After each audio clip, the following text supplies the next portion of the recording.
It has been nearly 3.5 years since the attempted coup of January 6, 2021, yet there are still charges coming in nearly every week, it seems, against the people involved, both sort of on the ground and in the offices, as it were. Today, it's in Wisconsin, where State Attorney General Josh Kaul announced felony charges of forgery against 3 men involved in the attempt to submit fake elector votes in 2020. Mike Roman was Trump's campaign head of Election Day operations. James Troupis is a former judge and Trump campaign attorney. And Ken Chesebro, a name you may already be familiar with, is one of the masterminds behind the fake electors ploy. Chesebro has already pleaded guilty in the election interference case in Fulton County, Georgia. He is cooperating in Arizona's fake electors case. Mike Roman was also charged in Fulton County and Arizona. This is the first time James Troupis has been charged.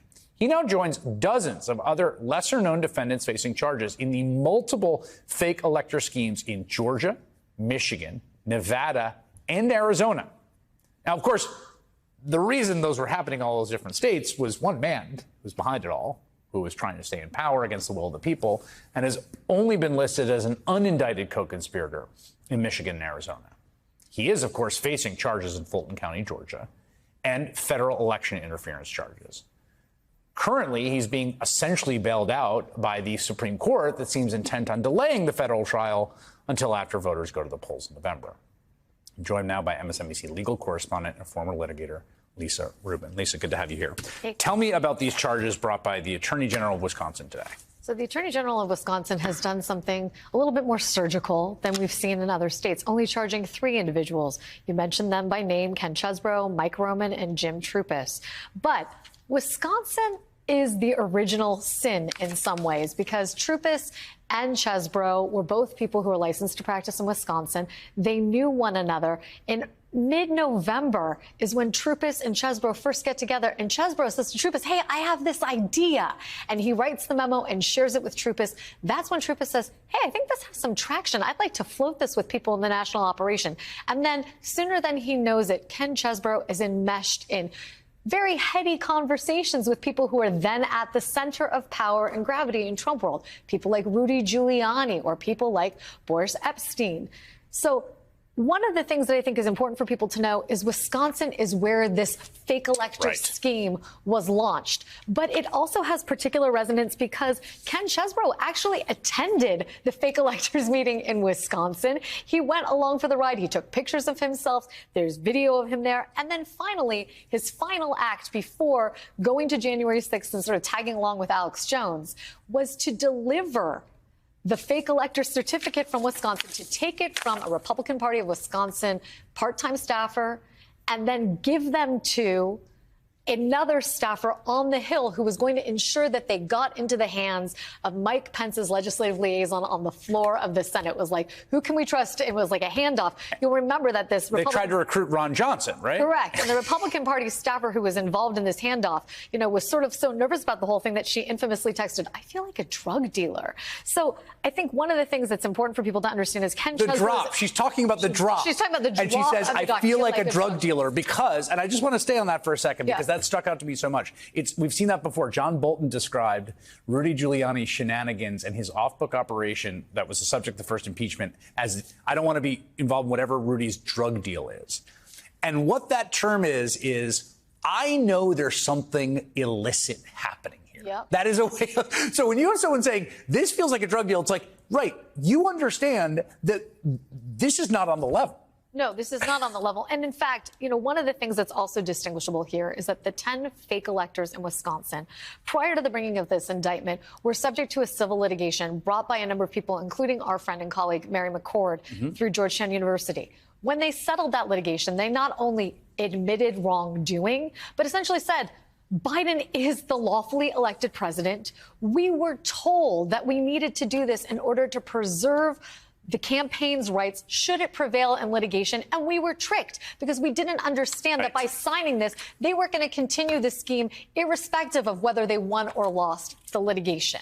And if I'm not mistaken, I don't know if we actually have the document itself as an element, but there's a Chesebro himself in one of the documents uses the term weaponized to describe how he wants to marshal the Electoral Count Act, which is the federal law that guides this whole process. Yeah. We're basically going to weaponize the Electoral Count Act. And I think it's important when exactly he says this in this scheme of events, too, because on December 16th of 2020, through their friend and fellow Wisconsinite, Reince Priebus, who becomes Trump's first White House chief of staff, Jim Trupis and Chesbro go to the White House to meet with Trump. The substance of their conversation isn't discussed here, but in other reporting, they basically went to talk to him about what the prospects could be going ahead. And they were warned by Priebus, don't get him overly excited. And of course, that's exactly what Ken Chesbro did. So the next day, Chesbro is trying to kind of be a more moderating force and says, well, look, things would have been better if we had won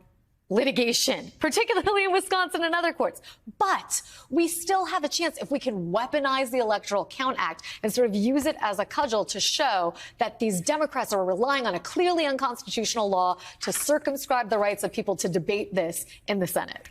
Those pictures we've been showing us B-roll with his Chesbro, they're taking the pictures of the fake elector ceremony. When I saw that, with his mask on. With his mask on, when I saw that there he is right now, I thought of like the Hollywood trope of like the arsonist that comes to watch the fire.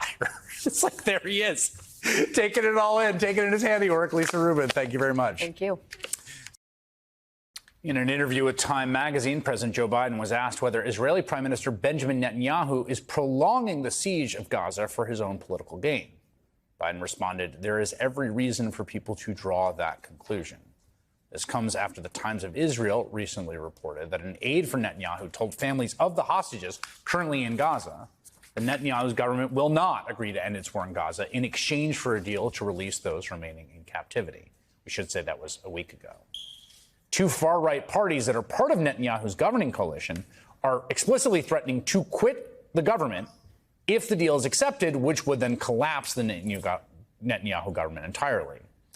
All of which makes it odd that Netanyahu has been extended the extremely rare privilege of addressing United States Congress as soon as next week by all four bipartisan leaders of Congress, particularly given the fact that one of them, Senate Majority Leader Chuck Schumer, has already called for Netanyahu to resign.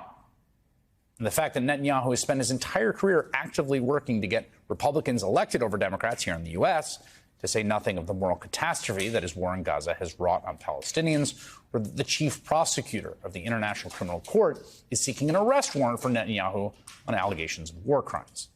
Senator Bernie Sanders is independent Vermont. He's chairman of the Health, Education, Labor, and Pensions Committee.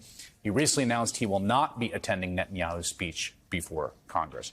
Senator, was the Democratic caucus in the Senate given input into this decision to invite him, or a heads up? Of course, that's a good question. And to the best of my knowledge, there has been very, very little debate on this decision. I think I speak not just for myself, but for a number of other senators who think that that decision is a very, very bad one. You do not honor a foreign leader by addressing a joint session of Congress who is currently engaged in creating the worst humanitarian disaster in the modern history of this country. Obviously, as we all know, Israel has a right to defend itself against Hamas terrorism and the terrible attack of October 7th. But what it is doing now is going to war against the entire Palestinian people. And what we are seeing now is starvation and famine impacting thousands and thousands of children. The architect of that policy is not somebody you honor by bringing to the United States Congress, in my view. I want to play for you something that the Speaker of the House, Mike Johnson, had to say about you specifically, because I want to give you an opportunity to respond. He's one of the four leaders that invited Netanyahu. And this is what Speaker Johnson had to say about your objections to Netanyahu coming. Take a listen. This is a time to choose a side. If Bernie Sanders wants to side with the terrorists, so be it. And if other Democrats want to do that, it's on them. But I'm telling you, I pray and hope and expect that most of the members of the House of both parties and the Senate will join us for this historic address. What do you say to being accused of siding with the terrorists if you do not join? I mean, it is a disgusting lie. He said it yesterday. He said it again today. And I guess, you know, if you are part of the MAGA group, right-wing Republicans, big lies, what you do, you just say lies over and over again, and you hope people believe them. As I have said from literally day one of this terrible war, What Hamas did is atrocious.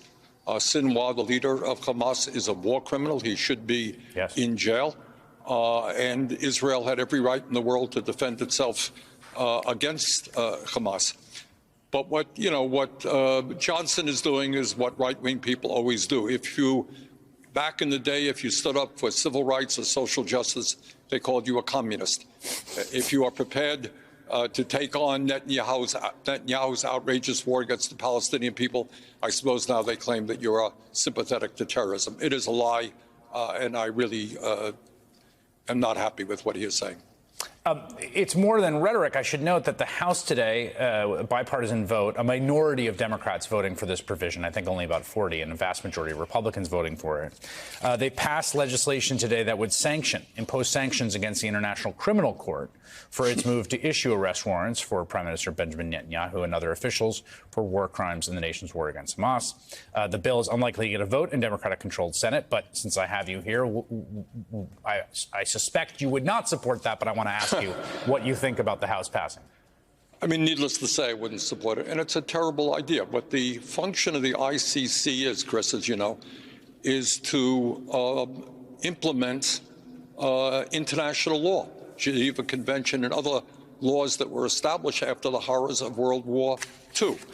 Last year, the ICC said that Putin is a war criminal, which I believe he is, kidnapping thousands of Ukrainian children and starting the worst land war in Europe since World War II. He is a war criminal.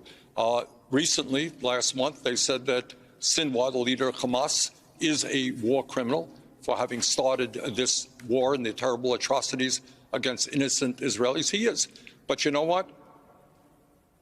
Netanyahu, who is now bringing about an unprecedented humanitarian disaster, destroying housing, the infrastructure, the healthcare system, and creating conditions in which thousands of children could starve to death, you know what? That is a violation of international law as well, and he should be charged with that.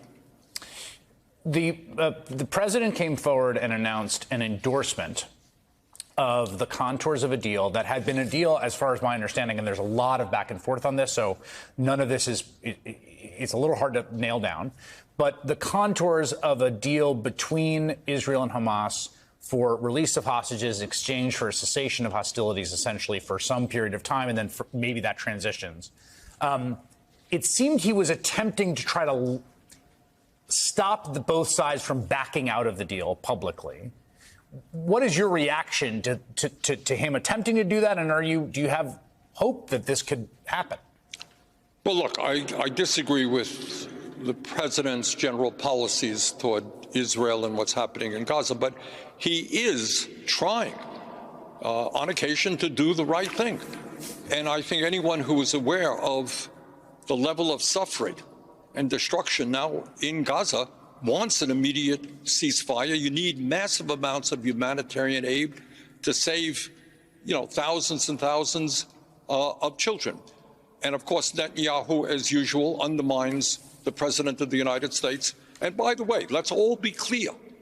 This is not some abstract war being fought in another part of the world. We are, to a significant degree, as Americans, our tax dollars are funding this war. So what Netanyahu is saying, oh, by the way, Mr. President, thanks for that $10 billion for unfettered military aid, but we're not going to listen to you. We're not going to do anything you want. And, I think that's outrageous, and that's, reason number 465 why he should not be invited to speak to the joint session of Congress. Senator Bernie Sanders, thank you.